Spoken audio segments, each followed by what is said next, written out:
there's no such thing as upside down, right? Gravity is the center and the earth is the bottom of everything. So there's no such thing as upside down, as ridiculous as that sounds. And I love the cartoon Dave's got up. That's where you live. Great. That's where you live. So Fed Up just brought up a damn good point right here, guys. If you were sitting back and you was watching from, say, a 40,000 foot view, okay, 40, 60,000 foot view, you could actually see a ship going around in this, just falling off forever, never to be seen again. But yet they just keep right on selling, don't they? Well, Starlink is supposed to be 350 miles up and, away from Earth. So why don't they zoom in from 350 miles away, zoom out from the same perspective, and then zoom in at a different perspective, and it's that easy. If we were living on a globe, it would be that easy. Okay, I got a great thank you for that. I'm on Starlink. That's what I'm on, okay? So let's talk about that. We need to talk about you being on Starlink. Well, dude, that's on the choice I got, bro. That's all I got. You're on Starlink, right? Yes, sir. So think about this, right? The Earth is corkscrewing through space, right? The Earth is. Hold on, let me just pull it up. This is what the Earth is doing. We're spinning at 1,000 miles an hour. We're orbiting. No, hang on, I thought it was faster than that. No, we're orbiting at 66,000 miles an hour, and we're chasing the sun at 500,000 miles per hour. That whole thing is moving sideways. All of those motions are not perfect circles; they're ellipses. So they're speeding up and slowing down, speeding up and slowing down, right? So everything constantly has to change speeds. Now, to have a geostationary satellite, now I'm not saying Starlinks are geostationary, but they claim that some satellites are geostationary. It has to stay over America while America's spinning, whirling, and twirling, and this little tin can, which is in space, that has no power supply, that's 350 miles away or farther. Geostationary satellites, I think, are farther than that. Is somehow picking up signals. When Felix Baumgartner jumped from 120,000 feet, that's just 20 miles, they could barely talk to him. They could barely get a transmission to him, right? Which is bizarre, right? But so think about this. Cell phone towers, the higher they are, the bigger of an area they serve. You with me? Yep. Right? So if we had a cell phone tower, 500 feet, that's pretty good. That's a nice high cell phone tower. And it would have a nice big circle, and you wouldn't need so many cell phone towers so close. But there's cell towers everywhere that all overlap, and that way, I drove from southern Jersey all the way to Connecticut. I was on a phone call the whole way, never even heard a click, never lost a call. Great technology. Fantastic. Right? You with me? Mm-hmm. I'm trying to do two things at once, and now there it is, satellites. So Starlink, have you ever seen the Starlink satellites crossing the sky? No, I haven't. I haven't looked for them. I have too. I have too. It's crazy. It looks just like this, right? Yes. Right. But I don't want to say anywhere. Everyone listening, if you get a chance, if you see them, tell everyone to shut up and listen. And people keep reporting that they hear a jet fighter in front of them and they hear a jet fighter behind them. They hear like a military jet in front and behind. Now, to me, these look very low, super low. To me, I don't know what this is. There's a lot of things that it could be, right? It could just be a string of drones, of lights, of whatever. It could be the bottom of an airship and we can't see the airship. It could be a lot of things, but I think it's very low. And they have these military escorts. That way, if some guy in a Cessna goes, "What the hell's that? I'm going to fly over there." He's immediately intercepted, right? That's just my opinion, what that could be. I need more confirmation that those are actually jet fighters. But these things, now they keep changing the size of a Starlink. They say it's the size of a human. Now they say it's the size of 3 humans. Let's say it's the size of 10 humans, just to give them the benefit of the doubt, right? You look up at a 747 in the sky, right? It's tiny at cruising altitude, right? Which is the size of a football field. 747, size of a football field, 747. Now, it's hard to see in this picture, but you look up, you can say, oh, I can see the wings. I could almost see the engines. The engines, you see this guy right here? You can't even see the guy right here, right? There's a guy right there. Okay. How many can fit in there? I say you can fit 10 or 20 Starlink satellites in that engine. Let's say you can only fit 5. Okay. Right. So it's 1/5 of the size. At that height of 7 miles, do you think you could see it? You think you could see one Starlink? No, you couldn't. But it's not 7 miles. It's 350 miles. It has no power source. It has no way to be maintenance, right? Right? Everything needs maintenance. Cell towers need maintenance. There's always guys on those towers fixing them, the problems with them. But we can have a little tin can orbiting, somehow magically staying with gravity holding it, somehow picking up a signal, somehow having the power, the bandwidth, and them knowing exactly where it is. It's frigging ridiculous. FR. Okay. Right? Frigging ridiculous. Dave, with that saying, that's why I brought up this subject. Right. Okay. Yeah. Let me just. I'm sorry. I'm sorry for going on so long, but I'll finish it.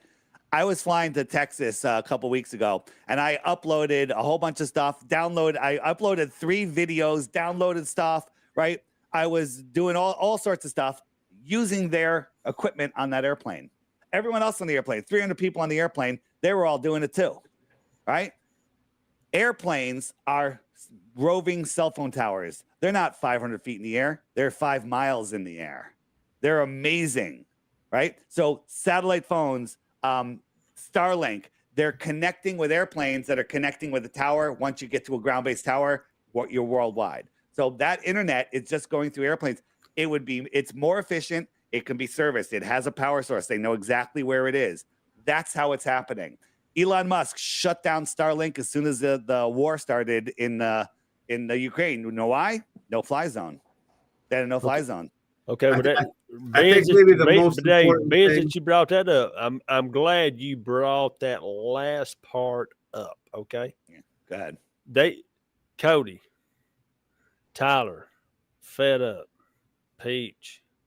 What have they been putting in front of everyone's faces? Balloon satellites, far as supposedly from China. Yeah. Right there in your faces, everybody. Right there. Well, that they might be doing some of the stuff with balloon satellites. That's very possible that they're using balloons, but that balloon has to have a power source.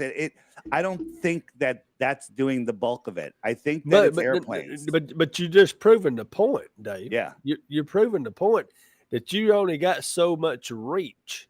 Got me? Yeah. No, I got you. This is the thing about flat Earth and what Dave just proved. Listen, maybe we don't have the fucking answers and we don't know what Starlink is. And I don't know what those lights are up in the sky, but he just showed you a 747. And there's no way that from 350 miles that it's something the size of a kitchen table or anything that they're at telling 100 you. miles, you couldn't even see a 747. At 10 miles, you couldn't see it. The point is they're lying about what they're telling you it is. Yeah. Right. Maybe we don't have the answer as to exactly what it is, but all logical things and using your senses, trusting your senses, they're fucking lying to you. What is the purpose of that lie? I do want to go back because Miss Ritchie brought a question in here, and this is the type of stuff that I thought we should be doing tonight. One issue for me is, does the flat Earth model have an axis? Because I can see the sun from higher in the summer and lower in the southern sky in the winter. How does that work? Very easy. This is about the analemma and the travel path of the sun. I guess, Dave, you probably have got all of the. I don't want to take over the whole show, but you've got all the visual You're stuff. pulling it up. I can tell a quick story. Before I was a flat earther, every single morning when I was a teacher, I would look out the weight room. We had a beautiful weight room that would overlook east, and I would take an Instagram photo every single day that there was a sunrise. And I noticed, throughout the year, where I was looking at it, it was very far in the south, and then it would travel to the north. And, I had no idea what was going on. In my mind, I thought I was imagining things, and I went back and looked at all my photos, and I couldn't make sense of it on a globe. And then once I looked at what the sun actually does in the flat Earth model, it made the most sense ever. And I'm sure, Dave, you probably have some visual you can pull up, but I mean, it's the most simple thing once you see it.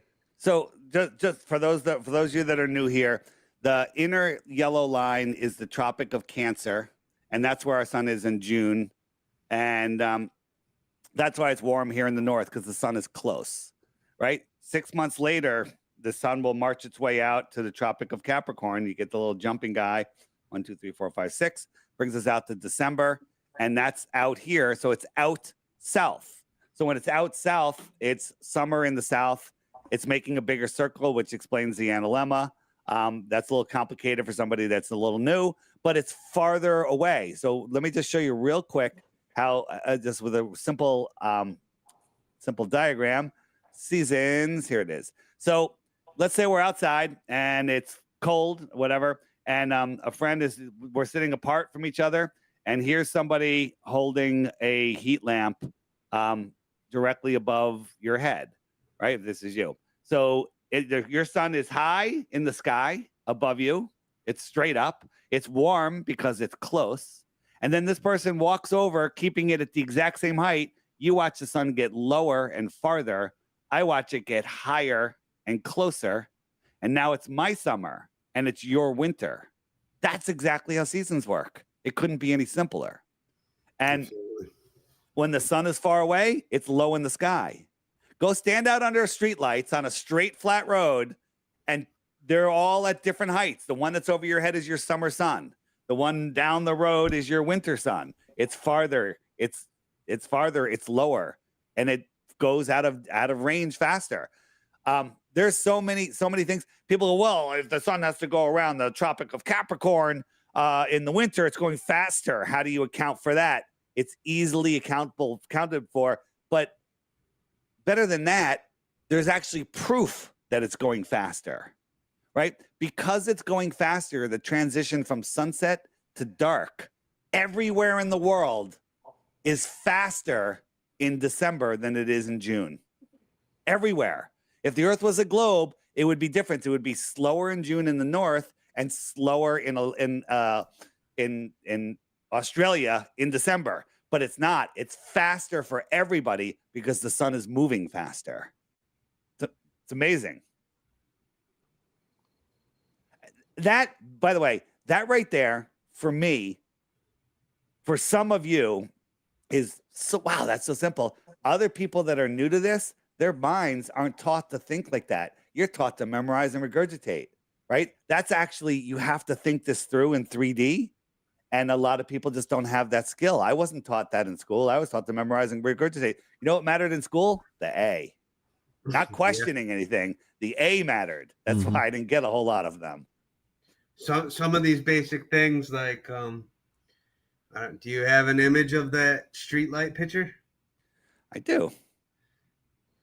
I mean, it's something just so simple that maybe people just overlook all this and can't comprehend how simple this is. Look up at the street light that's right above you and look at the one that's 2 miles down the road. Obviously, that one is lower in your perspective.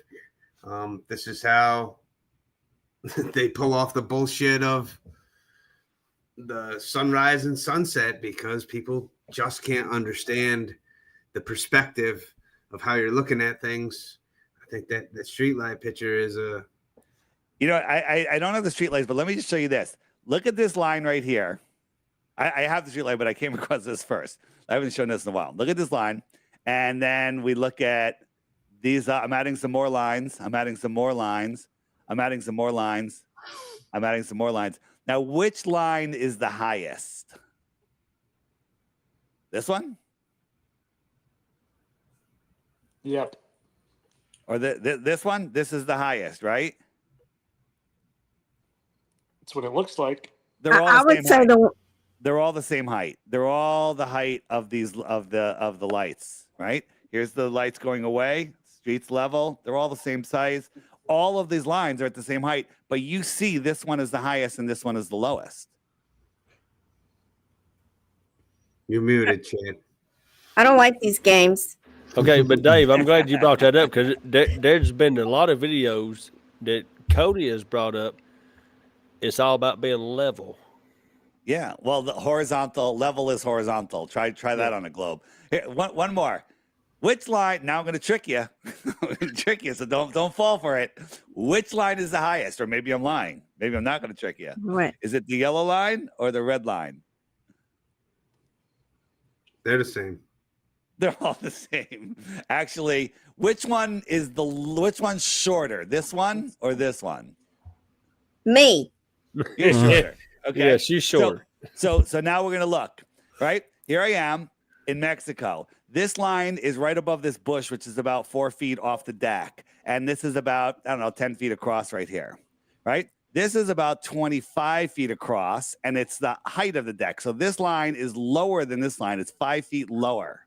Right. This is the edge of the deck over here, and then it drops down about 5 feet to the beach, and then down a little farther to the water.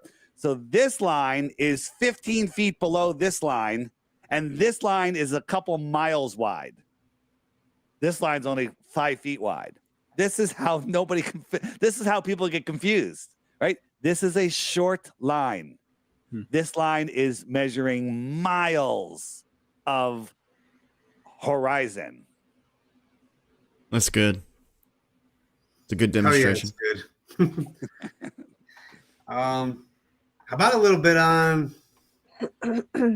Let's talk a little bit about NASA.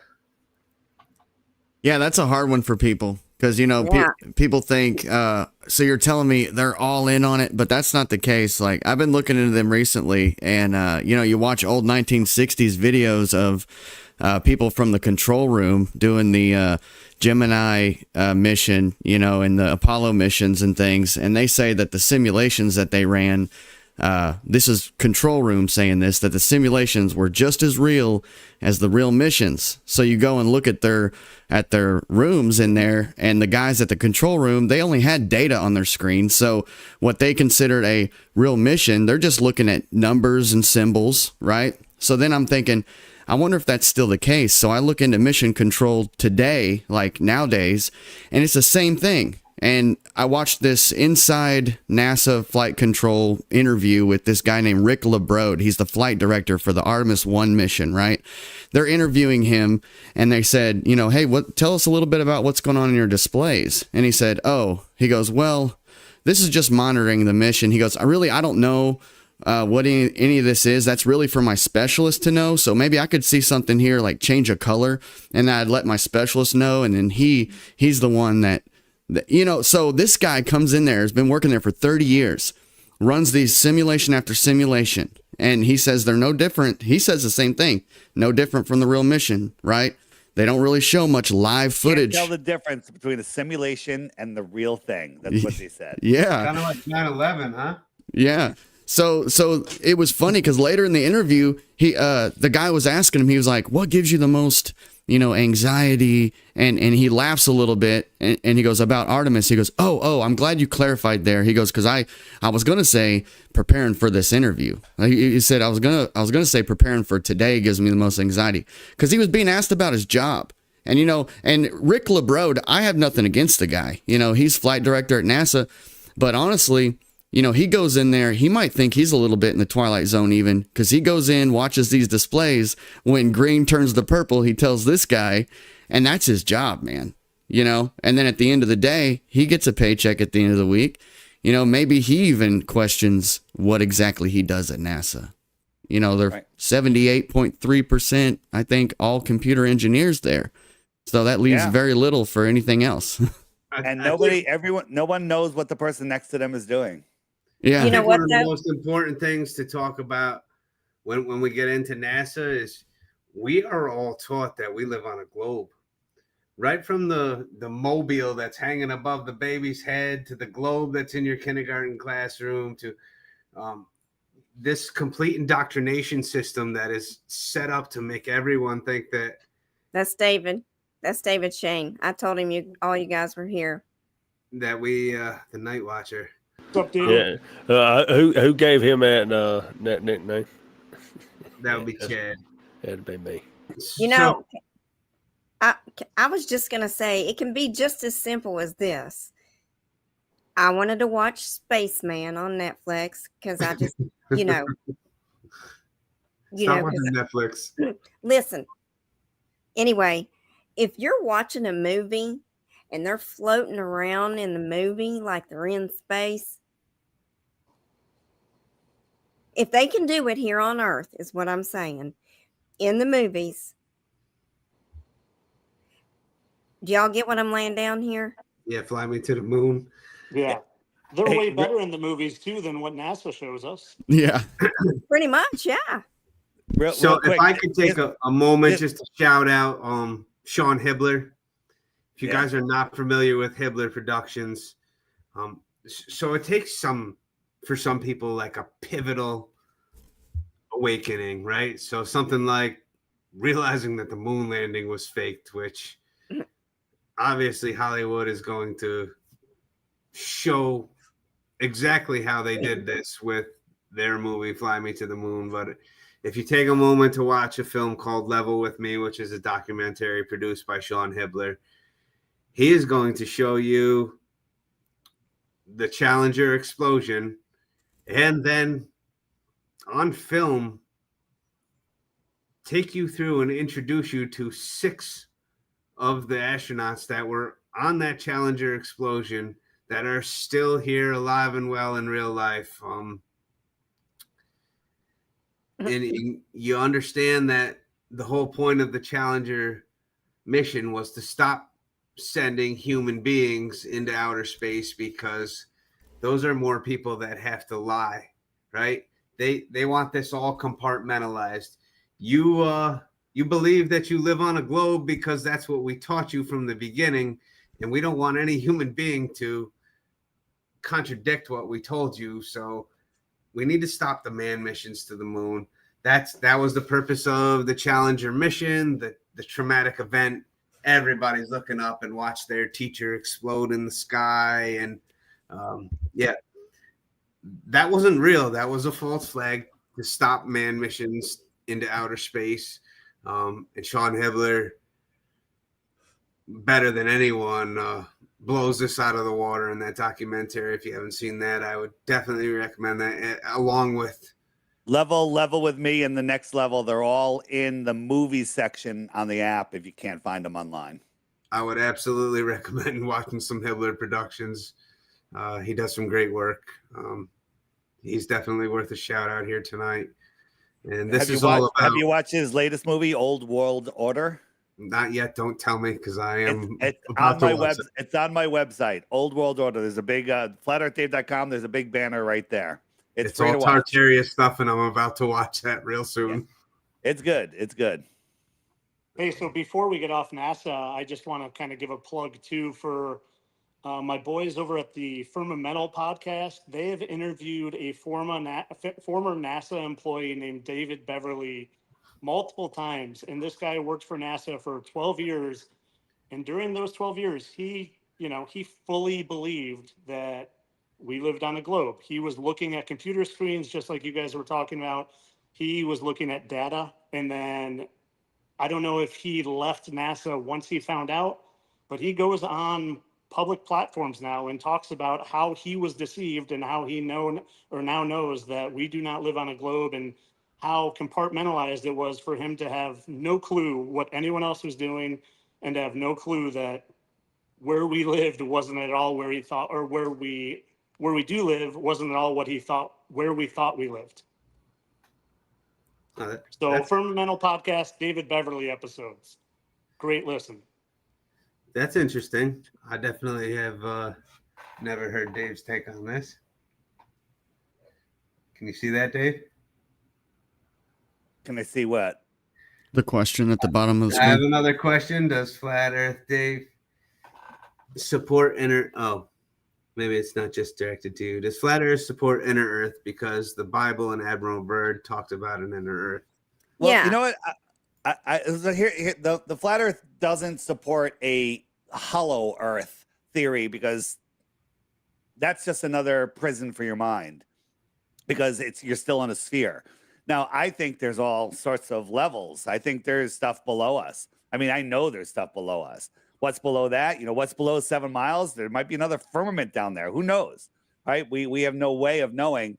But I think that Admiral Byrd, there's two ways to look at it. Admiral Byrd was in on the whole thing, is a Freemason. He knew the whole thing. I don't think that's the truth. As some people say that, so be it. He went to Antarctica. There's all sorts of stories of airplanes crashing into the dome, invisible, all sorts of stuff.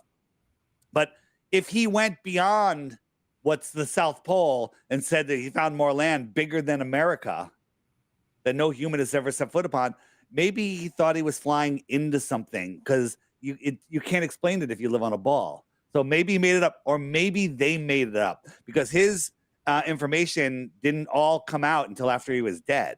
And it kind of changed styles a little bit on what he was saying. So I think that, they added an extra chapter in there, if you will. My opinion. He goes on the news and says there's more land bigger than America, and then he dies in his sleep. Okay, can I ask this question? I've never researched this. Y'all are the professionals because y'all eat, breathe, and sleep and stuff, okay? How far is it across the globe? When I say globe, you understand what I'm saying? The Earth, okay? How far? The circumference? 24,901 miles, I think, isn't it? To be exact. Yeah. Wow. Yeah. Yet none of their other math works based off of that. That's why I was bringing that question up, because the math never works. Not going to ask that question in the chat room. That's why I brought that up. Right. The thing is, the everything's based on the radius of the Earth. The radius was falsified. They figured out the distance of the sun by Venus transiting the sun, but they assumed Venus was the size of Earth, which is just an assumption. So everything's based on assumptions. The globe is a bunch of made up numbers. The Earth measures flat. All real measurements are flat Earth measurements. And if 24,901 miles was true, then there would be a certain curve rate. And that certain curve rate, that was one of the biggest things that brought me to Flat Earth. Was luckily I happened to live really close to Chicago. So I had to go see for myself the Chicago skyline across Lake Michigan, 60 miles across Lake Michigan. And before I even had a Nikon camera like I do now, I could see the skyline with ease. And for that to be true, they say it's refraction. They say it's a mirage. The newscasters are even on the Chicago news saying this only happens because it's a mirage. And I'll tell you one thing. I've been there multiple times, and I know the difference between seeing metal skyline buildings with my own eyes and zooming in with a Nikon camera. And they're 100% just the buildings. There's no refraction. There's no light tricks. I'm just looking at buildings. And that is impossible on the distance they tell us the Earth is, or the circumference they tell us the Earth is. That's another thing that they reverse engineer too, is, you're looking out, you're seeing it on a day that you see it, nice clear day, you see Chicago, they would call that refraction. And then on a day that maybe it's hazy and maybe blurry and there's a wind line and a mirage, then they say that is a clear day and there's a ball. It's the same thing with the limit. They take the limit of your vision, perspective, and refraction and reverse engineer it, call it what it's not, and say it's a curve. I think it's the Metabug site that you can go and put it. It has a curve calculator. It says, okay, my viewer height is 10 feet, and I want to see something that's 100 miles away. And they would say the hidden amount is 6,600 feet, but you're looking at a building or a mountain or whatever. And so you slide the refraction bar until it's where you see it. And they go, that's how much refraction there is, right? Literally, you slide it until it matches your sight. And they go, that's the refraction. Therefore, so somebody did it and they said, viewer height 10,000 feet. And my object is 24,901 miles away. And it told them what the refraction would be. So on their calculator, you can see the back of your own head. Yeah, I think that was me, Dave. I did it all the way around the globe. Yeah, that was you. That was you. You know, your videos, by the way, are fantastic. You're insane. You're awesome. I love them. And they come up. They come up right away on my Twitter feed. So hey, Seven Club. I don't know if you know this, Dave. Seven Club is who I modeled myself after. He's my mentor. Nice. Yeah. I think we've all pillared ourselves off each other here. It's the way this all works. Did you know that Seven Club is really Jeranism? Same guy. No. Hey, you know, that wouldn't surprise me. No.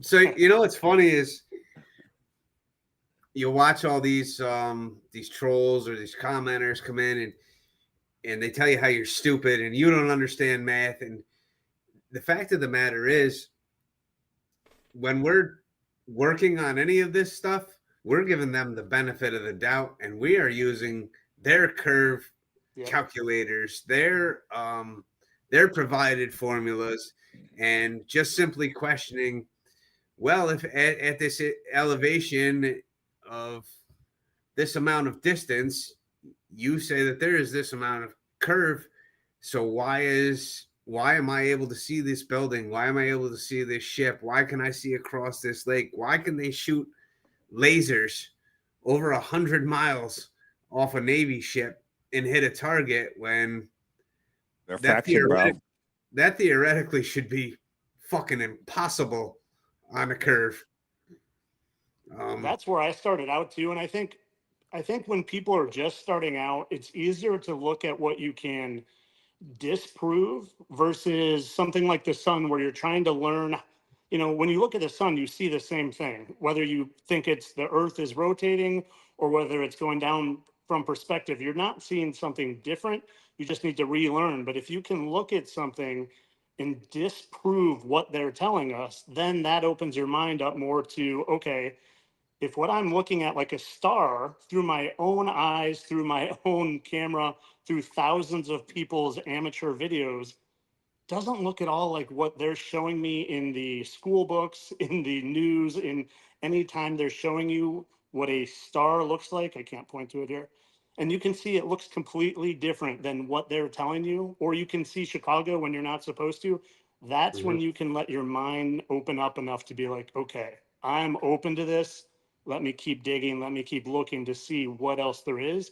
And then it never stops. It literally never stops then. And then you end up like the four of us, because that's, you know, all four of us didn't go in saying I wanted to be a flat earther. We went in saying it's stupid. Let's look at disproving this. And I know that's how we all go in. I've absolutely heard Dave's story. I've told the same story. You just told that story.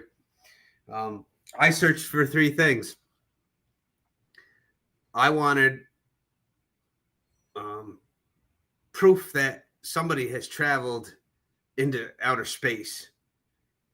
I couldn't find anything verifiable about outer space. I wanted proof that the Earth was spinning. There's no fucking way to prove that this Earth is spinning. I've searched for a long time, and you cannot prove that the Earth is spinning. And I've searched for a way to prove that there's curvature. And all three of those things ultimately led me down this rabbit hole to where they're fucking lying. And maybe we don't have all the answers, but they're fucking lying. And they are so adamant about all of these things, giving you the distance of the globe, the circumference, the measurements of the curvature, the distance to the moon, the distance to the sun. They claim to know all this stuff, but none of it fucking works. You can search for yourself, and you can't prove this stuff. You can't observe curvature. You can't demonstrate gravity. You can't observe the Earth spinning. You can't prove any of these things. And at some point, you need to be like, wow, a lot of this stuff was just like fed to me, and I need to separate myself from that and start to trust my senses and look into what I can actually verify. And I think perhaps that, and maybe watching Dave's challenge videos might lead you to be a flat earther yourself. You just need an open mind. If you just don't, like, you got to clear your brain. You literally got to clear your brain and go in open-minded.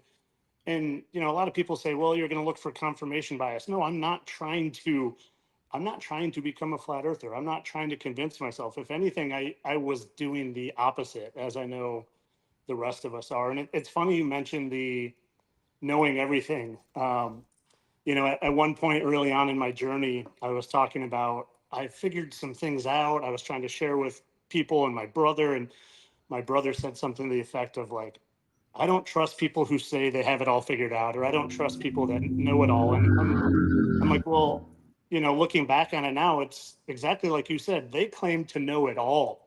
They claim to know the size of planets trillions of miles away. They claim to know literally everything, from being quintillions of miles away from different stars and planets. And those are the people that are saying they know it all. The ones that the people who still believe in the ball are trusting.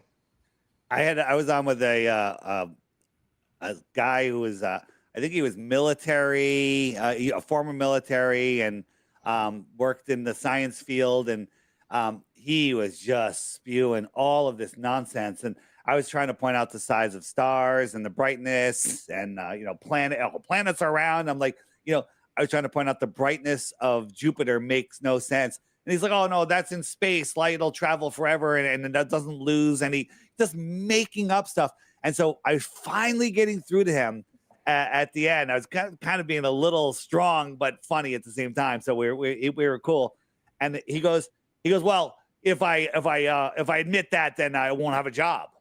I was like, boom. I go, there you go, right there. I go, if you admit it, you won't have a job. That's why you're not going to get there. And he didn't have a whole lot to say about that, but he admitted it. It was wild. I'm going to release that probably tomorrow. I know an astronomer. Audio podcast.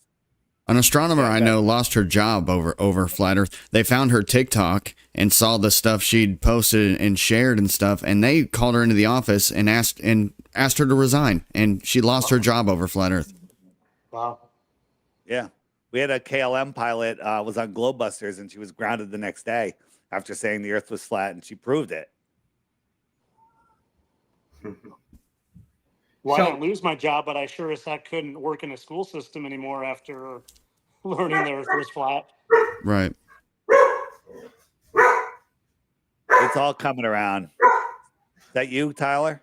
No, I was going to say, for once, it's not my dogs. That's I my thought it was you. I thought it was you barking. That's actually fed up. His dog even knows the bullshit. You know what I'm saying? He's fed. The dog's fed up. Yeah. The dog's fed up, no doubt. So a lot of people will say, why does this matter, and how would it change your life? You still got to go to work tomorrow. I'd like everybody to address. We're all programmed to say that. Oh, okay, we got a question. There you go. So what is the sun on that? It travels in a path you show on the clock face. It is traveling along the Tropic of Capricorn, Cancer. Right. Yeah. Dave, have you got something else to show up there that way Yankee can see? I'm sure you. What's the? I didn't understand the question. So what is, Dave? Maybe you should pull up your eclipse video with the second sun, the projection of the sun. It looks like they're asking, what is the sun? And it's one of those things we don't know everything, Yeah. The eclipses are amazing. So, people say, well, show me an eclipse on a flat Earth. Here, this isn't the scale, of course, or speed.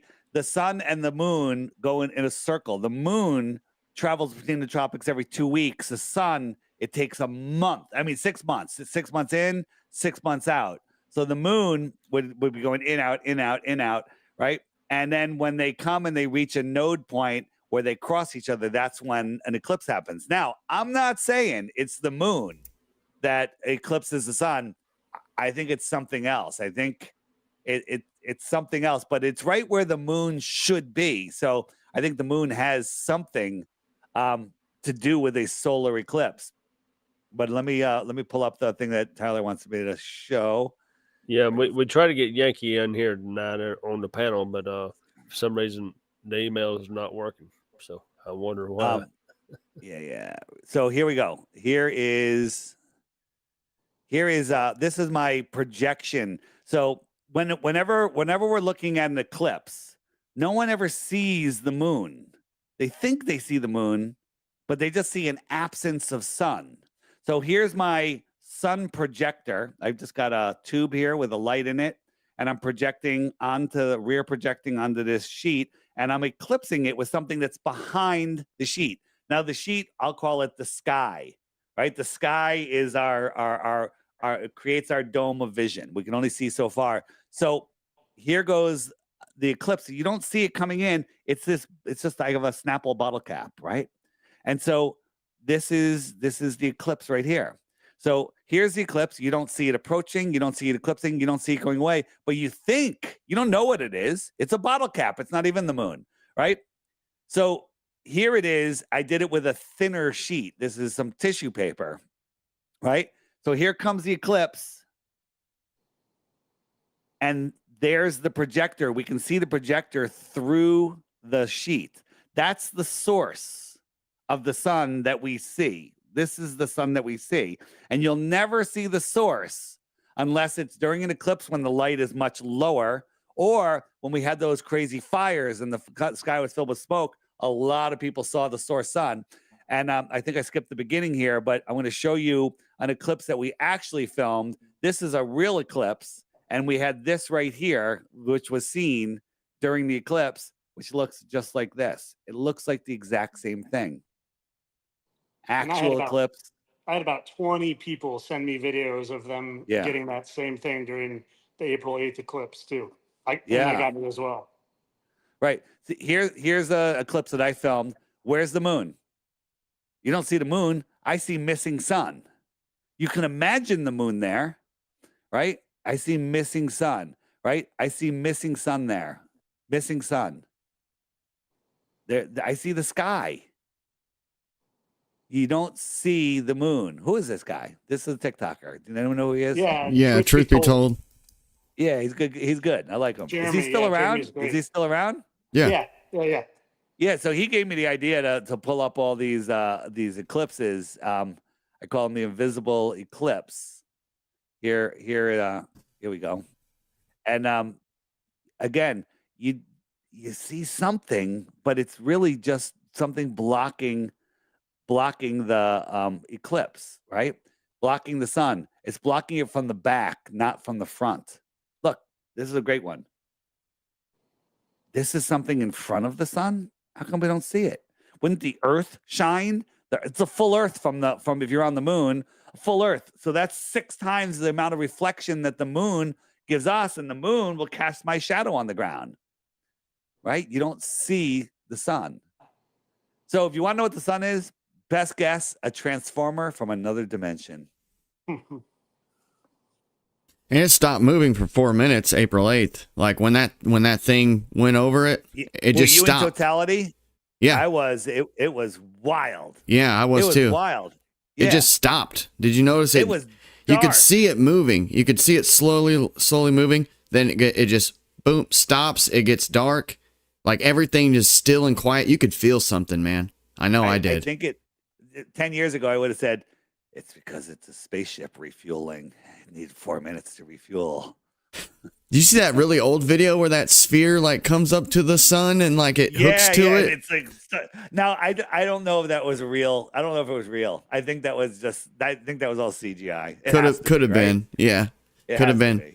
I know it blew my mind. What I mean, they say gravity and it's spinning are what's holding us where we are. What on flat Earth holds the sun and the moon in a pattern? Well, the electrostatic gradient in our atmosphere. I mean, when you look at electromagnetism, when you look at the magnetic field lines that the ISS is in transit, the star paths, they all follow a magnetic line. It seems like, I mean, magnetism holds bodies and different things. I feel like when I went to the Flat Earth Festival, I got to experience the Van de Graaff generator. Yeah. Can you imagine if they had every kid do that experiment in school? Right. I'll try to explain this quick. There are 2 plates, right? And I forget what that thing is called, but you used to see them in Spencer's. It's like a glass ball with the electric waves going around, where if you touch your finger to it, plasma ball. Was that? Yeah, something like that. All right. And then there is a crank with a rubber wheel. And essentially what you do is you take the static electricity and you change the polarity between the plates. So at one point you have a negative plate and a positive plate, and you change those polarities. And when I did it, it was a piece of paper. They took a piece of paper and they put it on the bottom plate, right? And you turn the crank, you change the polarity from the bottom plate to the top plate, and the fucking piece of paper, I'm totally open to all of this, so it makes it move out into the seasons. Just to finish this up, when you change the polarity of those 2 plates with the Van de Graaff generator, it makes that piece of paper go to the top plate. Essentially, I went up to a table at the Flat Earth Festival and turned the fucking crank and defied gravity. Yeah. And I'm like, well, what the fuck?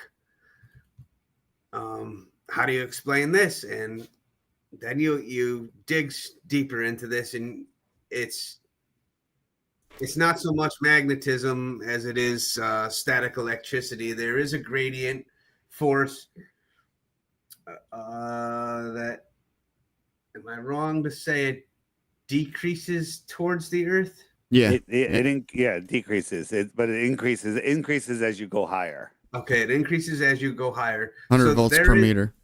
There is a downward vector of static electricity that is drawn towards the Earth. So there's been a big debate over that inside the flat Earth community, where some people are like, no, it doesn't exist. There's no proof. And there's people that are saying that the Earth is upward rising, and that's causing this downward pressure, which is ridiculous. Just on Sunday, if you watch Globebusters, we talked about it. Glenn Beck had a scientist on that said they found a way to defy gravity, and it breaks the laws of physics. Right? And it's electrostatics. They're talking about exactly what we've been talking about for the last few years. And they're saying this is going to revolutionize everything. Space travel, cars won't need wheels, like crazy shit. And there's like, but it's weird because it breaks the laws of physics. No, it doesn't, because gravity doesn't exist. Yeah. It actually is obeying the laws of physics, but they're stuck on their ball. Right. And they're like, we'll be able to get to the moon in an hour and a half. We'll be able to get to Mars in 2 days, and like you're taking your real science stuff that's right in front of your eyes, and you're wrapping it in your globetardia view of where you live. And it's wild. And so this is Glenn Beck. I highly recommend people watch it. It's amazing. 15-minute video. I used to watch it. It's in the gravity section right on the app. So, like a common thing, basically, to attack flat earthers would be to tell you that you're stupid, or go back to school, or read a book, or you don't understand physics. Yeah. So there are simple experiments, right, with a glass where you will put liquids of different densities in there and drop an object in there, and you can watch this object react differently. Why is down though? What's that? Why is down is the question. Well, I guess that's where static electrostatic comes in, right? Right. We're crazy because we think down is down, right? We're crazy, right? This isn't crazy. Down is everything towards the center, right? Right. Who tells the atom, the molecule that's at the center, that's the center and everything has to come towards it? Like, why doesn't it go towards somewhere else? Why is it the center? I love the visual on this too, of thinking of digging through the earth, taking a shovel, digging down, down, down, down, down, and then all of a sudden you come out the other end, and what happens? Are you upside down, floating on air? You know, like just to get people to visualize how crazy things are. There's no such thing as upside down on a globe. Oh, yeah, Okay, right. with that saying, I got to ask a strange question here, because Dave, you have a very not Tyler said it. You got a very good picture up there. Why don't they ever show the back side of the Earth? They just show this part. What do you mean? They show different pictures of the Earth. No, bro. No, just through cameras, the pictures. Come on, man. The back side of the Earth. Look at the picture right there. They always showing the front side of it. So they got to copy and paste the clouds over and over and over. Well, The hey, Earth never changes. wasn't it just yesterday that 99% of the population was in daylight at the same time? How is that possible on a ball? Right. One day a year. This is one day a year. But it's actually 72% of the Earth. How does that happen with a single source light? It should always be exactly 50%. Always. No matter how you tilt, spin, or move the ball, it should always be 50. But on a flat Earth, it's fully explainable. So here's the United States right here. Okay. And so if we take this and we put it on a map right there, all of this land is on the other side of the ball. That's why they don't show it. It's too much land. Okay. All of this land is on the other side of the ball. All right. If you can't understand that this is a problem, flat Earth might not be for you. Okay. It's okay. I got a question. Yeah. I've seen it at my house, and you've seen it all over the internet. You're lying. Go ahead. I'm sorry. I'm just kidding. Go ahead. Making a joke. Go ahead. The sun is on one side. Wait in the truck. Just wait in the truck. That's for meetings only. To you boys. Listen, sun on one side of my house, the moon on the other side of the house. Yeah. And you've seen videos of people showing 2 and 3 suns up in the sky. And I get that the sun that's going on right now is probably fake, perhaps. I've seen a few videos in regards to someone using, a magnifying glass. Did you all see that one? Where he's holding a magnifying glass on white paper and it doesn't burn, and then he takes a marker and he colors red, and then it starts. Yeah, I've seen that one today, no doubt. So what's that going on? Is that them messing? I'm not sure. That's stuff we can only speculate on, I guess. Around the day of the eclipse, before I ever heard of any sun simulator or anything like that, I said to my wife, I have a Jeep and I had the top off, and I was like, I have never felt, I've been to Aspen and way up in the mountains. I've been to Mexico. I've been to different places where you can feel the sun. And I was in the Midwest and it was April. And I said, I have never in my life felt the sun this hot. And I sun gaze a lot. And when I sun gazed 1 or 2 days within that April 8th time period, my eyes were messed up for a day or two. So to me, just from the experience I had, not from what anyone else said, something felt and looked and made my body react different than any other time in my life. So that's my, experience. And then there's a whole lot of other things with NASA having a patent for a sun simulator and different things like that. But, I don't know if we can do anything but speculate on that. I just can't wrap my head around a fake sun. I know that there are sun simulator patents, and I know there's pictures of these things in China and everything. I can't get there. So I've seen things on, and I don't know, Cody, if it was, did you do a video on how satellites were actually like they actually have them somehow in the torus field. Like, did you Yeah. do that? Yeah, Yeah. it's So okay. if they can do something like that, they can stick a fake sun in the torus field. And they already have this technology. So the same stuff as that we were talking about earlier, the electrostatic levitation, NASA's coming out with it now. Like Dave said, they've got electrostatic levitation laboratory. They have solar propulsion, ion propulsion. It's called electrogravitic technology. So it's anti-gravity technology that uses electrostatics to fly. They've got this patent out for a triangular spacecraft, and it creates electrostatic line charges that creates that plane wave. And it's a way to reverse polarity midair and cause things to fly, whole ships, like, UFOs basically, right? So they're kind of covering up the technology, but they're slowly leaking that. And the video that Dave had out, that podcaster's leaking this guy's interview too. So they're talking about it. But here's the thing. This is why I think the International Space Station, okay, we talked about Starlink and how we can see something that we shouldn't see that's a football field, 250 miles away. But when we look up at the moon and watch for the space station to go by, there it goes. Now, angular size wise, we're looking at the moon. We have the full moon in frame, and then we see this little space station go by.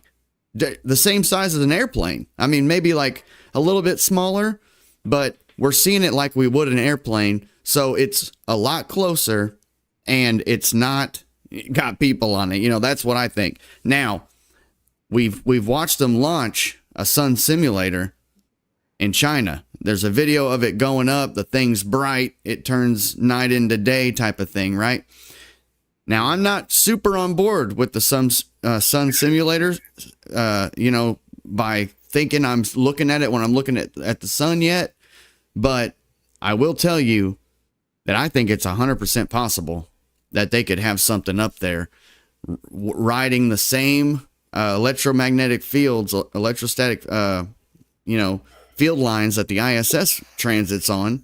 Because when you look at the geocentric star and planets, they're all following that sacred geometry magnetic field lines. They're all following that same pattern, right? Now, if they can put a structure up there to follow that same trajectory, then yeah, they could. They could throw a sun simulator up there with that technology. The stuff I've seen them fly, it's heavy things. I mean, look at the old world ships. I just now recently found out that those Zeppelins, those big old world ships that would connect to those Tesla coil towers or whatever they were to charge up, those things weren't hollow. They were floating cities, man, with people and stores and malls inside, and they're floating around in the sky using electric propulsion. So it's like, if they can defy gravity, so to speak, with that much weight, then if they could somehow do it, they got lumens in our flashlights. So do they have a type of technology where they can have suns? They can, mimic the moon in a flashlight. So I wonder if they could mimic the sun with the right kind of power. It's just, what do they have? We'd have to, still a lot of speculation out there, but I think it's possible. Definitely possible. Definitely probably not the best thing to convince people that the earth is flat. No. That's probably a little down the road for people on the edge. Yeah, for sure. It is interesting that they just came out with electrostatic propulsion, and if that is real, which I'm wondering if they're way ahead of what they're telling us. They usually are. That they could float something up there.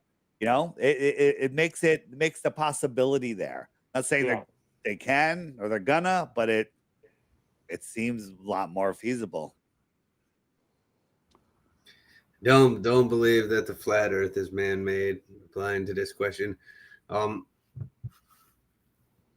don't know if you were here the night that I did show my rendition of the Earth, but I guess it's similar to a lot of what's been released lately.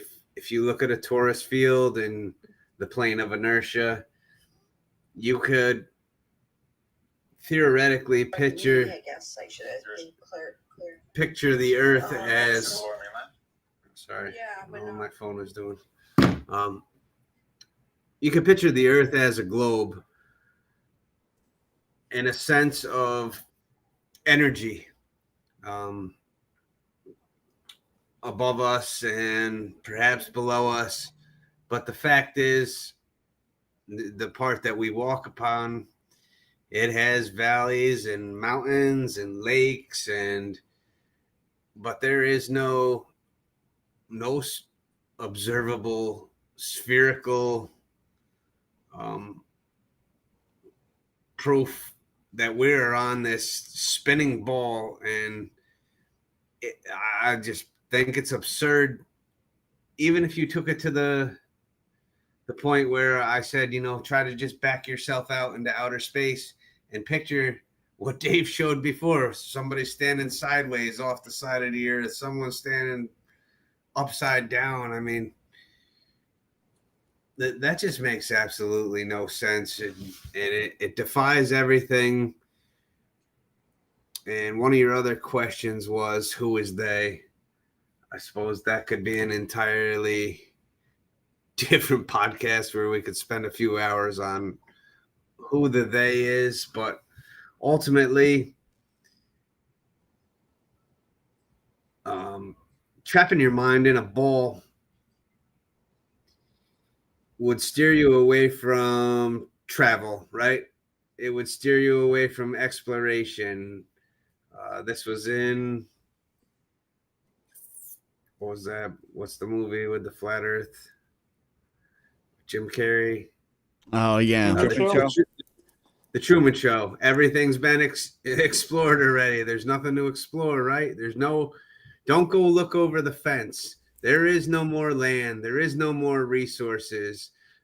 There's a climate crisis and climate change and wars over resources and oil and precious metals. They're allowed to control humanity by putting your mind in this ball and making you think that everything is limited and we're overpopulated. It's all bullshit. We're not overpopulated. There isn't limited resources. These coastlines are not rising. All these people that tell you that are buying fucking mansions on the beach and telling you that that beach is going to be underwater. Why are they buying property there? It's all bullshit, and it's just to control the peasants and stop you from questioning their authority. There's a million reasons why they would never want you to know the truth, in my opinion. And ultimately,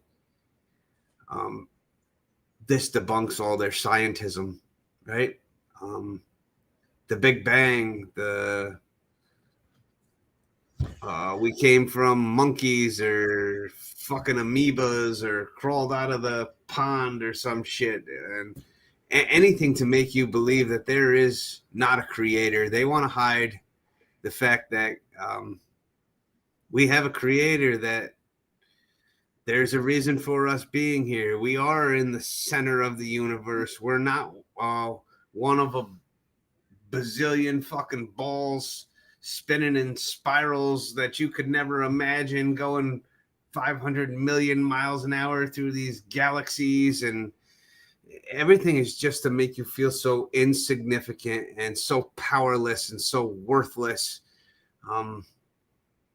That's ultimately the why behind all of this. It is to distract you from the fact that there's a creator. You have a purpose.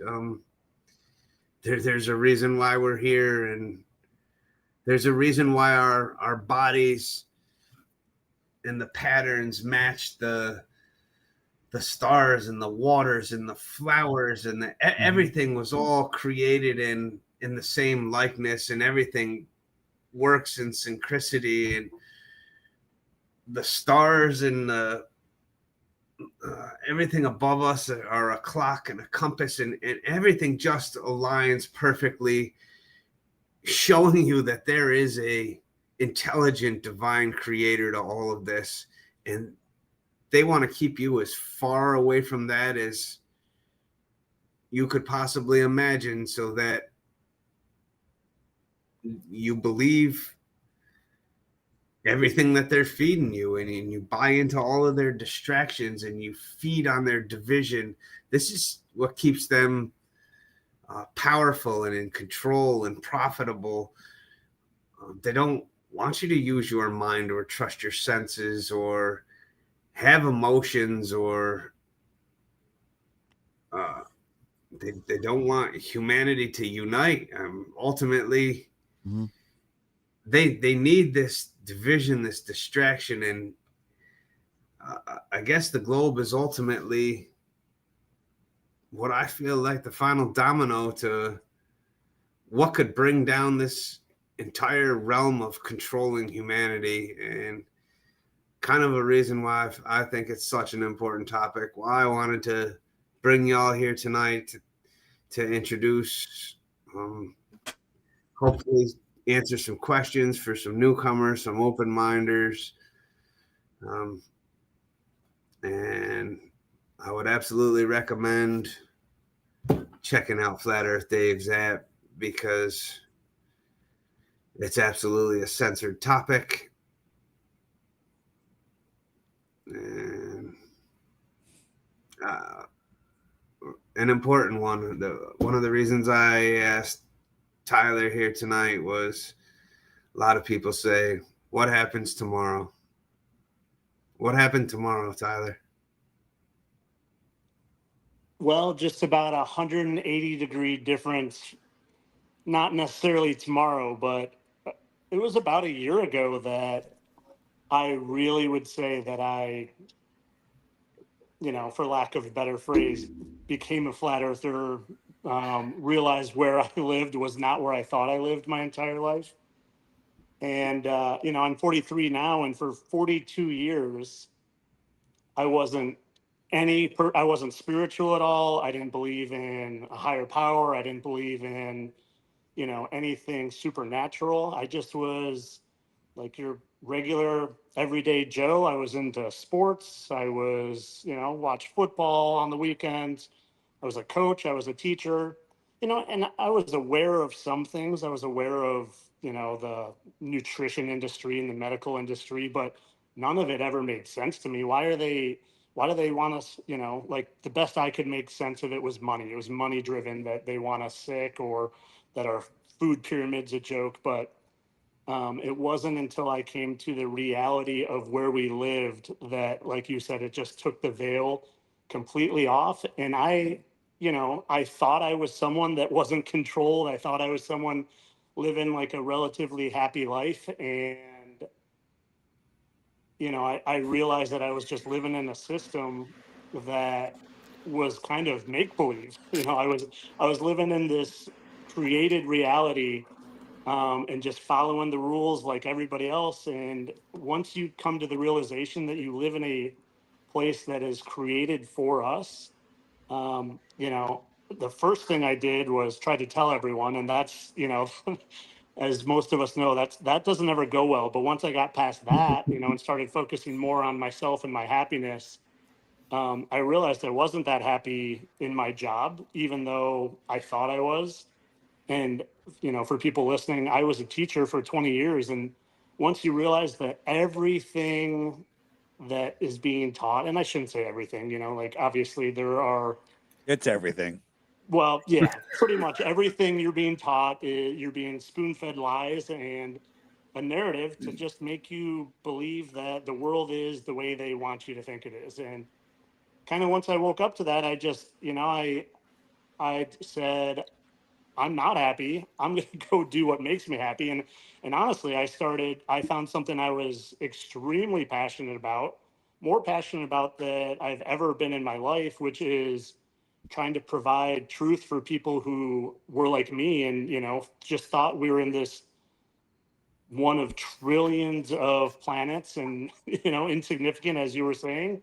And once you realize, and honestly, the thing that even blew my mind more than not being on a globe was just being at the center of everything. Once you realize that, You flat you're earthers all want to feel special. You want to feel like you're special. Yeah, Okay. Exactly. I wanted to lose all my friends, and I wanted my family to think I was a lunatic. But I just decided to follow my passion. I decided to develop a strong relationship with the Creator, and realize that manifestation is real. Realize that we're in control of our own happiness and our own destiny. And I just took the bull by the horns, and I live in a different state. I just moved into a new house. I'm doing something that makes me extremely happy. I've met probably hundreds of new people that I feel like I could literally, I've never met Cody or Dave or Joe in person. I feel like I could go to any of your houses, knock on the door, and you guys would welcome me with open arms. And the community is insane. Just like the most welcoming, amazing people ever. But yeah, things change. Once you realize you don't live on one of infinite trillions of planets, and you realize there's a purpose to being here, things definitely change. Beautiful, man. Dave, what's the bottom of your shirt say? It says, "It's stupid. You're not stupid. It's stupid." That's great. That's You awesome. get that on my website, my t-shirt section. Something else. What do you got on there, Tyler? What's that? You have your Shape Matters on? Oh no, I've researched Smithsonian giants. Oh, nice. That's available at fittestflatearther.com. You got a website now? I've had one for a while. I just don't push it a lot because I didn't really do it to make a dime or anything. I just wanted to wear some things that I was talking about. I need to catch up with y'all, man. I don't have a website. I don't have merch. I actually almost ordered. I had it all in the cart, man. I was getting ready to order a t-shirt machine, mug maker, hat maker, and start making my own merch. But I ended up dumping it out of my cart and getting a power washer and a lawnmower instead. Probably the better move. Yeah. Hey, go to Printify. Printify is super easy. They make your shirts. I got a brand new $20,000 t-shirt machine in my garage that I don't use. I'll buy it off you. Wow. If you're in the market. Yeah, man. Shoot me a number, man. 2,000. That's not bad for a professional one.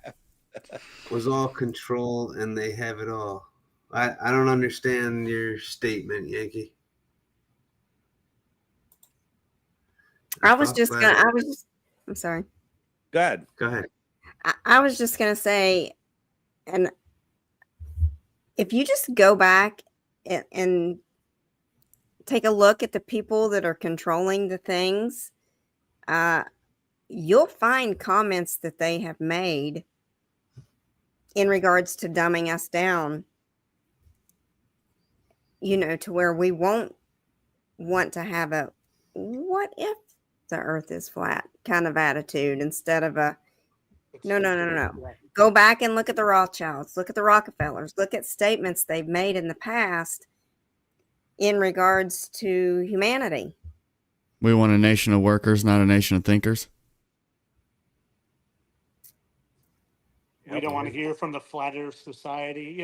They all talk about it and they all try to mock it and make you think it's dumb, and it works.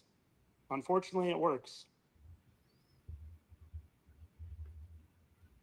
Hey, going back real quick to I just wanted to finish off, being someone that believes in God now, I don't think anything in the entire world would have ever gotten me to think I was living in a place created by a God or a creator other than flat earth, other than God standing in front of me. There's no scripture you could have shown me. There's no verse in the Bible. There's nothing anyone could have told me.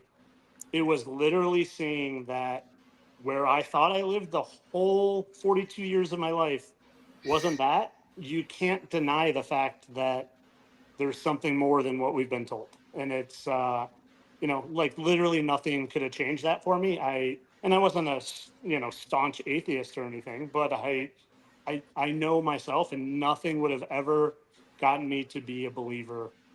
And I don't consider myself a believer now. I know there's a creator of this place. Mm-hmm. And that's the ultimate cover up, is hiding that fact. You know God. Yeah. If you know God, then you know yourself. You know yourself. You can create your own life. And Cody, that's what they're trying to distance and do away with is God Himself. Mm-hmm. Without God, they can control everybody, and control looks. I mean, it's at every level, and that's the thing is people rely on these finite things, and it becomes a market. Like the world becomes a market. We're consumers. They call us consumers, you guys. It's like, is that what you are? You consume. That's what you do. No, you're a human being. You're not a consumer, but they feed you poison and everything. The water supply, your products your toothpaste, you start figuring out, I like how Fed Up said it's the last domino. That's exactly how I've always seen it. I've seen it as the last domino. And if you knock over the last domino first, hey, they all come tumbling down. But then you start figuring that stuff out. You can start making little changes off of this. You see the last domino, you knock it over, bam. Then you can start making little exercise, eating right, changing just small things. I no longer put plastic on I got a toothbrush from fedupgear.com actually. And I use boar hair and bamboo as my toothbrush now. No more of that plastic that's got cancer causing junk in it, chemicals. Natural soaps, man. Drinking.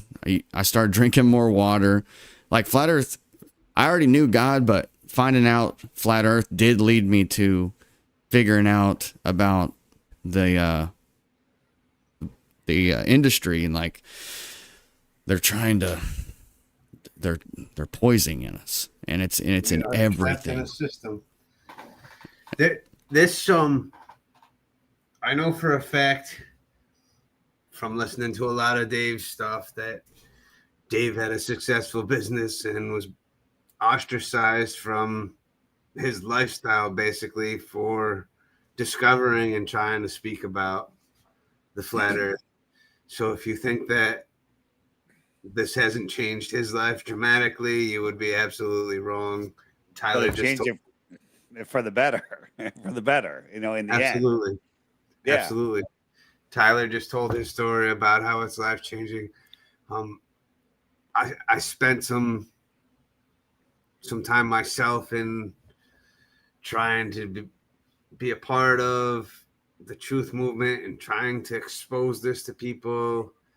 And as I mentioned, like the whole debating part of this it seems to have taken over the topic. That's why I asked you guys to come here tonight, so we could just have a discussion and maybe answer some questions for people. But ultimately, just stop arguing with the freaking globies. Stop it. Just stop. Ultimately, the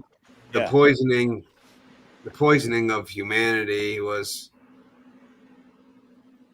where I found my spot, and I realized that, wow, there's something I can do here. I can help other families. I can help other households. I can make some kind of change. And even if that doesn't become what I do for a living or whatever, it's a way to help people in a way that I can keep on spreading a positive message, whether people are receptive to it or not. People get very angry when you tell them things aren't the way you were taught in life. It makes them fucking angry. Mm-hmm. People don't want their ball taken away. People don't want their nuclear bombs taken away. They love having that fear. Mm-hmm. People don't want their plastic toothbrush taken away. They don't want to stop paying taxes either. right? But you can try to explain to them how you can lawfully not have to pay taxes, and they don't want to hear it. They don't want to hear it. It's crazy. It's crazy. It's absolutely crazy.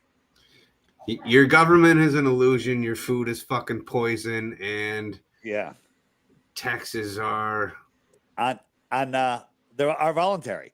On stoplookthink.com. Use the search secret covenant. Watch Well, that hey, video. Dave, if you would put that in the description box for everyone, put it in the chat room. That way, people can go grab it if you don't mind. In the on the Rumble or in Yeah. our site? Yeah, Okay. Rumble. Yeah. Can I type a URL there? yeah. Yeah. Is that the secret covenant of John D? Dave? It's the secret covenant set in the video where they put all the graphics. It's really good. Yeah. And it's exactly what's going on today. I mean, I've known this for 10 years. And it's like, oh, come on, they couldn't do all that. It's all being done. It's literally describing our reality. Yeah. Stoplookthink.com is where all of the hidden stuff is that YouTube won't host. Stoplookthink.com. Stoplookthink.com. You guys know about, We'll check that out. root canals, right? Root canals? Yeah. Yep. 99% of women that have breast cancer have a root canal on the same side. Just a coincidence, right? Wow. Hey, Yeah. what about the wisdom teeth thing? Have you looked into that? That's fucked up. Yeah, I'm pissed. I had 2 taken out. Yeah, me too. mine are gone.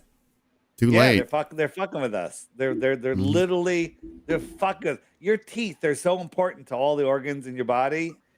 It's crazy. I ain't gonna talk about how many root canals I've had done. Well, if you have any health problems, you can go to a biological dentist to get it fixed. But it's not fun. Yeah. I actually had a daycare kid today that had to go in and have some dental work done, and mom informed me that they strapped him down. Oh boy. Strapped him down for an hour and forgot about him.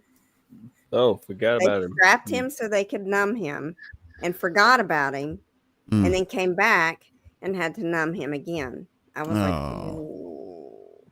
If they need some oral care products, I got a website you can recommend. Fedupgear.com. Hey, guys, I gotta wrap it up soon for myself. So if you guys are gonna keep going, I might have to say goodbye. Well, Dave, hey, thank you very much for joining us tonight.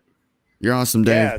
Nice to meet you. Thank you for being here. I got a lot of research to do now on your page. Tons of stoplookthink.com if you want to learn about Sandy, Boston, 9/11, all of them. They're all in there. You want to learn about health things. You want to learn about who Bill Gates is. You want to learn all sorts of stuff. There's tons and tons of stuff there. Okay, what I done, Dave, is I saved it to my favorites, and we'll post it up again tomorrow night. As far as all that good stuff.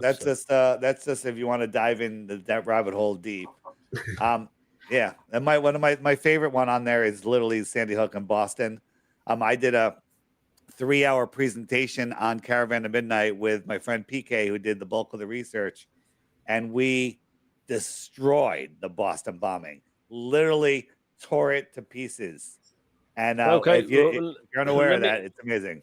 Let me ask you this now. Go ahead and tell everybody where they can go see you on somebody else's podcast. I'm on everyone else's podcast. Well, dude, I mean, Roseanne Barr, bro. Roseanne Barr, yeah. Yeah, just go to she's on YouTube and Rumble. ROSEANNE. If you leave out the E, it won't come up. It's amazing how they do that. Roseanne Barr, it's her latest podcast, and check it out. It's actually a really good one. We went out. She normally does like an hour. We went an hour and a half, and she's already invited me back. That's great. So did you get through to her son at all? Oh yeah. He says it right at the beginning. He goes, "We're not, we're not flat earthers." He goes, "But after this podcast, I felt different. Let me tell you something. After that podcast, he's a flat earther, but he doesn't want to say it, and that's okay. I'm okay. I'm just, take it slow. It's their first day. Yeah. They had no idea flat Earth was a thing until 6 months ago or so. They had Eddie Bravo on, and they were talking about he brought up flat Earth, and when he was explaining about how there's more land beyond Antarctica, Roseanne goes, "Oh, I get it." She had this aha moment, and I took that clip and made a video out of it, TikTok, I think, and it kind of went. It got a lot of views, and it got back to her, and then they're like, "Hey, we got to have Dave Weiss on," and there I am. I watched the Roseanne podcast. That was great. Yeah, it was good. You did good, Dave. Yeah. Thank you. I just recently came across a video and learned a little something about Sandy Hook in regards to some houses that these families. Hey, since we're on Rumble, and I'm not putting this on my channel, let me give you a couple of fun facts, all right? And if you didn't know, and it's interesting, I want to say... hang on a second, Dave. Let me turn Twitter off right quick. Okay. Yeah, I'll be very careful what I'm saying, all right? Okay, all right. I'll speak in modern Bluebird. Right. And you can say, I didn't know that, and that was interesting. I was actually I was at a Sam Tripoli and Eddie Bravo show. They brought me up for the conspiracy Q&A, and everybody was asking about Sandy. And I threw down some stuff and got the whole audience like, I didn't know. And that's interesting. Did you know that there's 26 other kids missing from Sandy Hook? There's 26 kids that sang at the Super Bowl have never been seen since then. So the 26 kids from Sandy Hook that sang at the Super Bowl have never been seen since they sang at the Super Bowl. They're all missing. The NFL won't give up their names. They won't say who paid for their trip, where they stayed. They won't say anything. They're all missing. After the incident, they had 26 Christmas trees to honor the 26 dead. Those Christmas trees were leaning up against the side of the building during the shooting, during the event. All of the houses that the people that had kids that were shot were paid for on Christmas Eve. Mm-hmm. Yeah, I remember that. That's what I saw. And then the families all moved there within 9 months of it. All the ones that had that moved there would move there just within 9 months, and all but one or two of them were packed and ready to move before it happened. And then they all moved the next day. They're all packed. They're all packed and ready to move.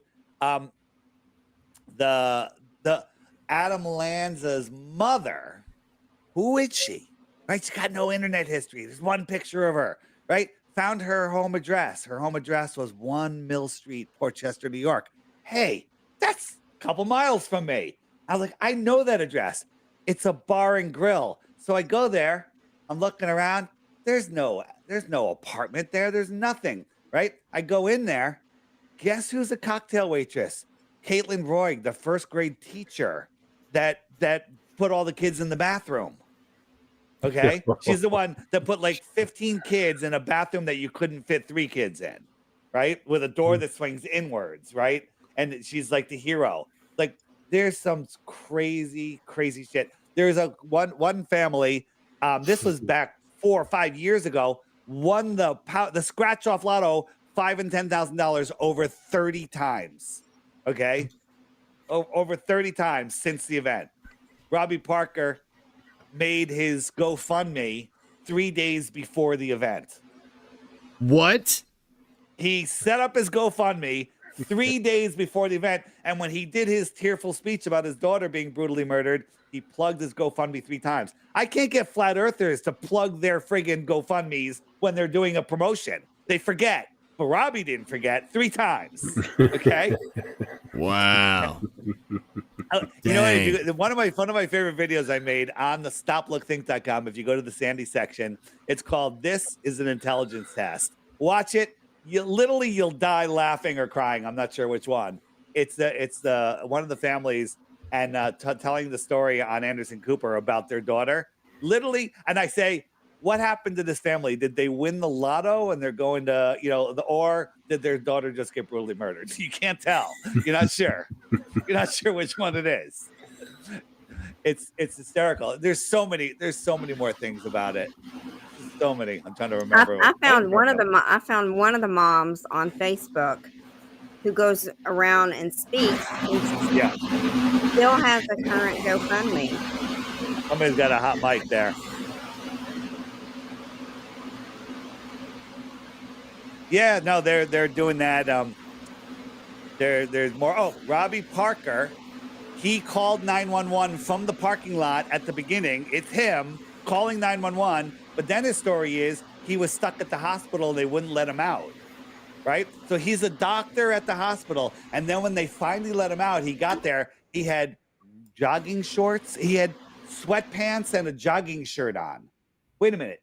Did he go home and get changed, or is he a doctor at Danbury Hospital and he works in sweatpants and a workout shirt?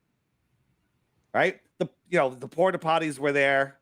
They already had. Who ordered the porta potties? Who ordered the pizza? Right? It's crazy. It's crazy. And who pronounced the kids dead? They were all pronounced dead. They were all pronounced dead, and no one went in to school to pronounce them dead. Only a medical examiner and a doctor can pronounce somebody dead. And no paramedics were allowed in. No one was allowed in. They were all pronounced dead. Crazy. Hey, Adam so Lanza. Wait, one more thing. Adam Lanza, he's an autistic gamer.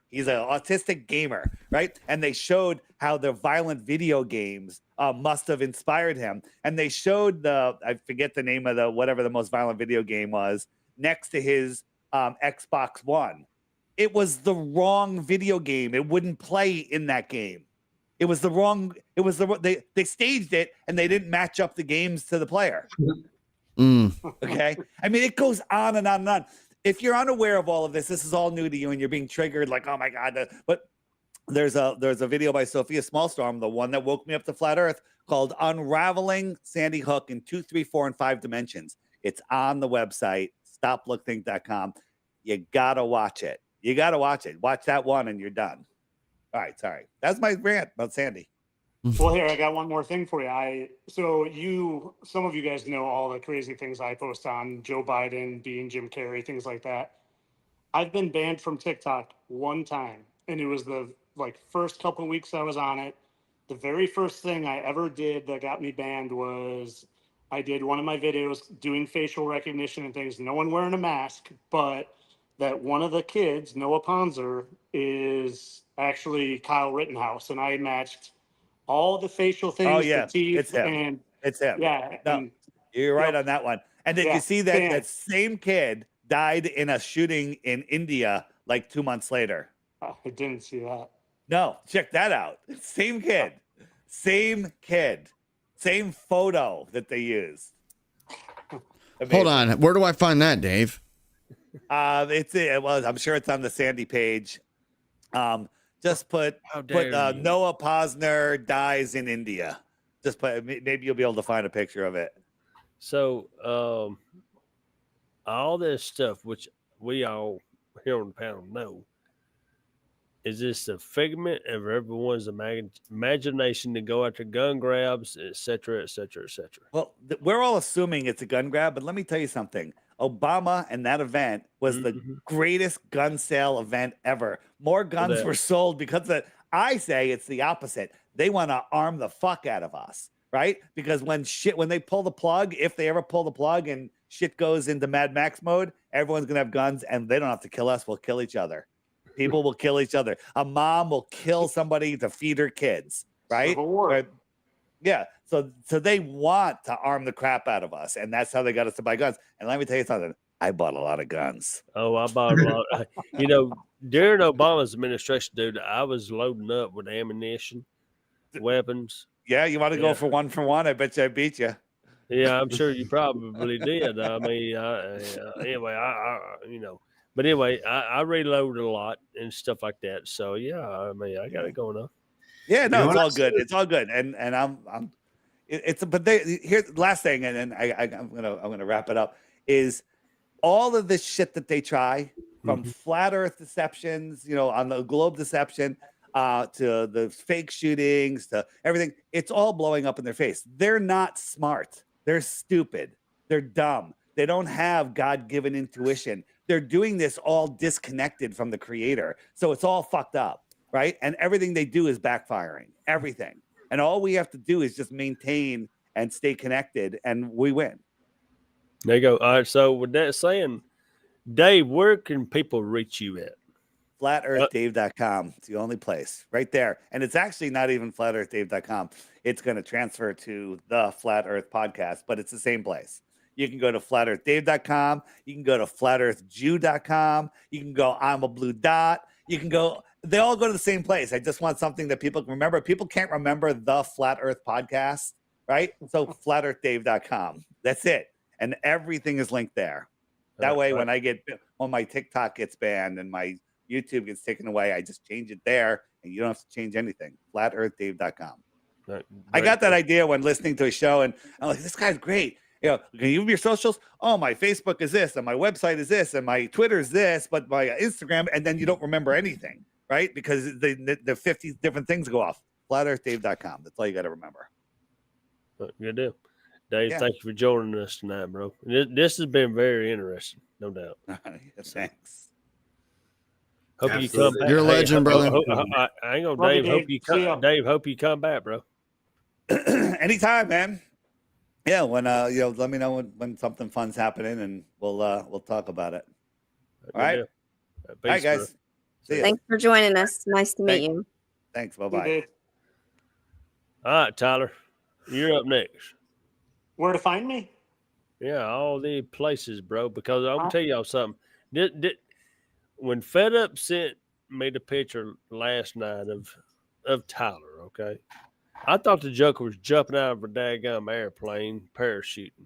Well, actually, he was doing a handstand with sunglasses on, okay. And then once I've never seen this guy before. Then once he popped in here, I'm like, dude, I know who the hell you are. You know. I get around a little bit. Yeah. But so where does everybody go get you at, bro? I'm on everything: YouTube, Rumble, Instagram, Facebook, TikTok. Mostly TikTok's my main platform, but just Fittest Flat Earther on everything. The only thing that's a little different, but you probably won't find me right now anyway, because they've got me hidden from everybody on Instagram. But I'm the Fittest Flat Earther there. Everywhere else, just Fittest Flat Earther. And I want to thank you guys. I appreciate you asking me to come on, Joe. It was an honor to be here with you and these guys, and I greatly appreciate meeting you guys. Absolutely. Thank You should really come back. You should come back, because anytime. I got questions. I got a lot. Anytime. So, well, Tyler, yeah, we want all y'all guys to come back. Got me? We want y'all to come back, whether it's all together or just separately or whatever the case may be. This has been very interesting. And then, like I said, don't be like a closed mind person when you come in here, because you got to be able to open your eyes, to what's going on. And, it's been very, Yeah, and old 7 deck down there. Sorry, that's just what I call you now. 7 deck, just a whole deck of cards. That ain't what she called you on the phone, bro. That is exactly what I called him. I'm trying Linda, I just call him 7. Okay, just 7, Linda. Nope, 7 deck, just 7 deck. 7 deck. I got a pillow. My pillow. My pillow. You got a my pillow. He's sorting. That's nice. That is nice, bro. I got to get a Fittest Flat Earther pillow now. What the heck? Somebody got this for me. Oh, that's awesome. And they got me a shirt too. Where I watch a lot of your lives, if I roll across, some of that malarkey on the TikTok, where they're live in space, I'm sitting there like this. I'm trying to in on stuff. Scope at everything to see what I can find. Some good things. There's nothing like seeing a live blooper. There's nothing like it. Yeah. Oh. Well, whole fucking thing's a blooper. Yeah, I know. Exactly. So Cody, where can everybody find you at? I am 7 Club everywhere. So it's a little different some places. So, just like @_7 Club _, but or just on TikTok, you can find me by typing a 7 and then the little clover, 7 Club, 7 of clubs, and I'll pop up. Then from there, really, huh? Everybody but me can search you, apparently. Yeah, they do. They block me from a few people, man, and it sucks because I get people coming to me being like, "Man, I cannot find you nowhere. When you go live, it don't tell me no more." And yeah, that TikTok's doing me real bad right now. But TikTok's on crack in general right now. Yeah, I'm kind of slowly moving over to YouTube, but I'm trying to. But if you do find me on TikTok, just click that little link tree on there, and it has all my other stuff. You can find me everywhere else. And YouTube's the worst for Flat Earth, which it's kind of a bad idea to move over there because they're just gonna censor me there. I mean, well, why don't you just come to Rumble, bro? What about BitChute? Can you go to BitChute? I've got a Rumble. I haven't made a BitChute yet, but that's where I found it all. Today. Huh? Guess who bought BitChute today? Who? Facebook. No. BitChute's gone. Wow. It's gone. When are they going to freeze his assets? You know what? All of my BitChute's how I became knowledgeable on any of the truth stuff, because whenever I first watched all of the Cabal. Yeah, me too. And all Flat Earth stuff, because somebody, you couldn't really find Flat Earth good Flat Earth stuff anywhere. So I asked somebody, because really I watched a hit piece. It was when I very first got into Flat Earth, I watched Logan Paul's Flat Earth mockumentary. It was a hit piece, but I watched it, and he went to a convention, and I saw all these people there passionate about Flat Earth, and they were dead up serious about it. And I was like, these guys really believe it. I was like, where can I get a fair shot? Where can I hear a real Flat Earther out, on what they really believe? And somebody directed me to BitChute, man. And I jumped on there and typed in Flat Earth and got all, Eric Dubay. I got all those, legends. And I watched all their videos and learned a lot, man. And, I probably don't really watch Eric Dubay much anymore, but, Jaron, Witsit, those are my 2 favorite channels for Flat Earth stuff. And Dave, of course. Now, right? Yeah. That's why I kind of shifted away from Eric Dubay. I fell asleep listening to one of his videos, and I woke up and he was in a dress, and I was like, nah, and unsubscribed. I just can't really, I gotta draw a line somewhere, but yeah. But yeah, Jaron and him are having a back and forth right now. They're having a bout. They're calling each other shills and stuff. But we gotta stand up too for those who are being called shills in the Flat Earth community, because there's a lot of jealous people out here against Flat Earth Dave, who was just on this show, against Jaron, against Witsit, and all these guys. Man, these guys have been working hard for a long time, man. They found a way to get support doing what they love. And if people support somebody like that, super chats come in, they're supporting them because they don't want to see them quit, man. They've been working really hard to get where they're at, and they found a way to make a living doing what they love. And, I'm glad they get the support to do this, because otherwise they'd get burnt out, and then we wouldn't have the great content they put out, the hard work that goes into the app, and, all this stuff, man. We need pioneers. We need people that are on the grind and get that support from the community and can just keep working hard. All of us, man. I hope all the creators find support, and we can all help each other, Look at the entertainment industry. Look at football. Look at baseball. Look at basketball. Look at all this money that's dumping into this for grown men to play sports, and they're watching that. You really didn't leave you go to a football game, you really didn't leave a better person, but you watch a podcast or check out some, content, find people who are researching every day and making videos and stuff. You actually leave from that entertainment more knowledgeable. You leave a better person. Mm-hmm. You've learned something now. So really, we should support the entertainers out here, and the truth is free. It's the entertainment value that people learn how to bring with it that you're supporting. You know what I'm saying? To be like, okay, I just used my time to be interested, to be entertained, to have a good time and learn something. So talking about Bobby's sphincter again. Yeah. Just because someone makes money doing what they love, don't make them a shill. Like that's the main thing. Like it makes them entrepreneur, makes them smart, and it makes them be able to do what they love and put food on the table, man. That's what we should do. Support our truth creators, man. All of them. Love it. I appreciate you coming tonight. We love being on. I mean, I love being on here. I know. Fittest Flat Earther is his first time, but first of many, hopefully. And anytime, man, I'll be here. I love you guys. You guys are my family. This, like I texted Peach a while ago, I was like, this is Fed Up's night right here.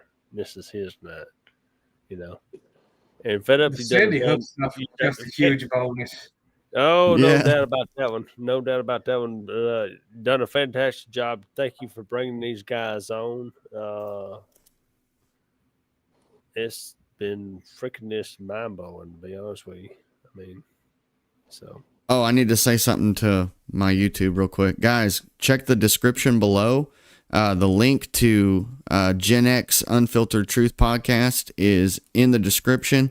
Click that. Go subscribe to these guys. They're live every Tuesday night, by the way. And they got a lot of great episodes on their channel, on their Rumble. Where else are you guys streaming at? Well, we're on X as well, and but we're getting Fed Up set up to where he can bring his X or Twitter, whatever the case may be.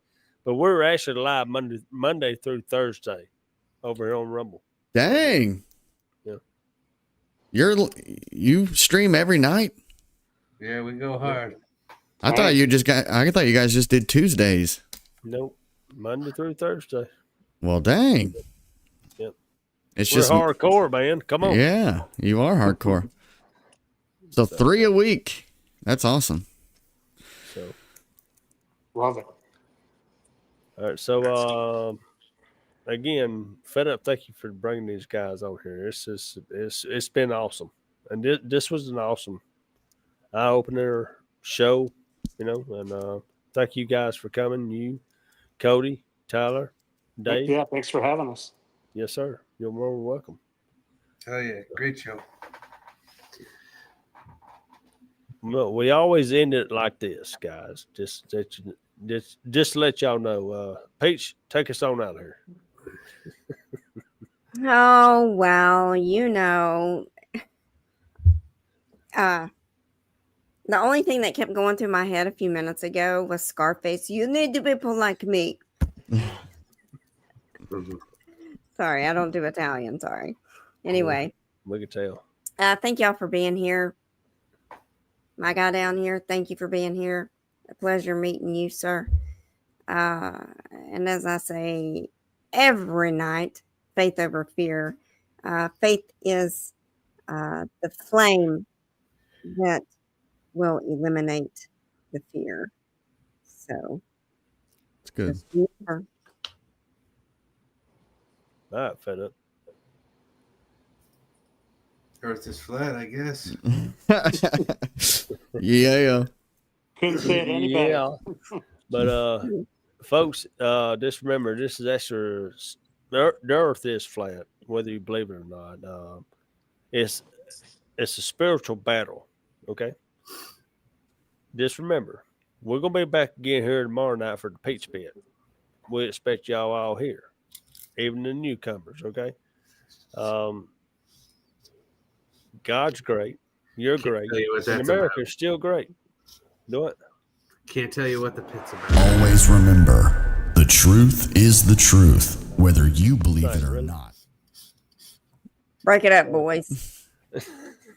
But anyway, God's great. You're great. And America's always going to be great. And you're always going to be great. And yeah, we never know what the Peach Bitch is going to be about. We never know that, folks. She will never tell us. She will never call us. So it's going to be quite interesting again, as usual. And thank you guys again for joining us. Thank you all. Y'all have a good evening. Always remember, the truth is the truth, whether you believe it or not. The lie needs your permission and participation to even exist. And the only one place that a lie can exist is in the minds of those who are foolish enough to believe it.